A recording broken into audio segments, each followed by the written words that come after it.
If I were a husband, I would get it right. I would ensure that my wife knew she was loved. I would kiss her every morning and bring her coffee. I would listen intently when she interrupted my paper reading to discuss mindless topics running through her head. I would praise her for the work she puts in to take care of our children, and I would acknowledge the difference she makes in the life of our family and the lives of those around her. I would make her laugh. I would help her around the house, and I would aid with the laundry. I would put up with her tone and frequent interruptions.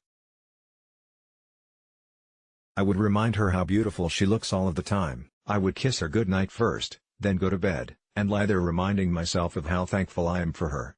But, I am not a husband.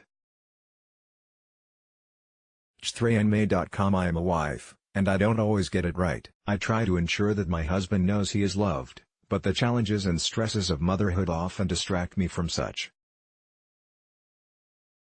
With exhaustion to blame, I typically don't pay attention to the fact that my husband kisses me every morning, or that he brings me my cup of hot coffee. When he applauds how our children are growing up, I usually chastise him for not glorifying me enough, with the right tone, or in the way I deemed necessary.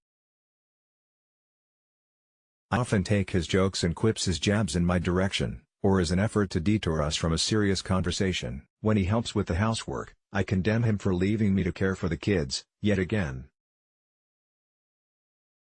I then repeatedly disturb his open line of communication with inappropriate modulation, hindering any chance of successful conversations. When he attempts to tell me how beautiful I am, I scoff at his mockery. How could a man find this cranky and unshowered woman attractive? I just go to bed, with a half kiss to the hubby, and complain to myself about how our relationship could be better.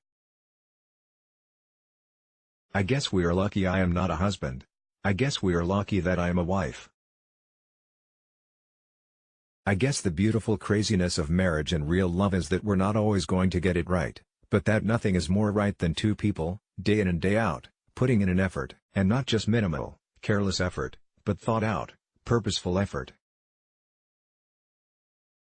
Be grateful that you have a husband who, despite his flaws, quirks, and what you believe to be his perceived shortcomings, loves you enough to see past yours. Hug your husband a little tighter tonight, and maybe even lie in bed tonight reminding yourself of how thankful you are for him.